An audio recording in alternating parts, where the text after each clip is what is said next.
I just wanted to first talk to you about your mentors and who were your mentors and what were you inspired by and what are the life principles that you learned from them? Yeah, thank you very much for the question. I think that's a very, very important question in anyone's life because when one moves forward, one tends to appreciate the role of mentors more and more because that is how you have reached where you have, right?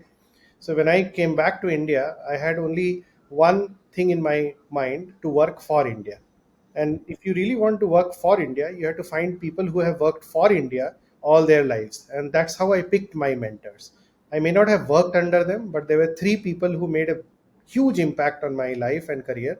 And in the order that they did, this was Professor Manju Sharma, who was the former DBT secretary. And then, of course, she went on to get several recognitions, including the Padma Bhushan. Uh, Professor G. Padmanabhan, who was the former ISC director. He's also got several recognitions, including the Vigyan Ratna very recently.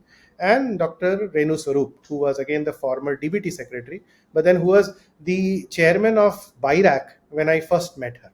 So these were people who were doing what India uh, needed at that time, and they were thinking ahead for India. And that's how my thinking changed, in the sense that if three of these people could influence so many people across the country, how could I, sitting in a place like IIT Bombay, access to so many students, access to an infrastructure which is unparalleled anywhere in the world in that sense, could also do a similar sort of work.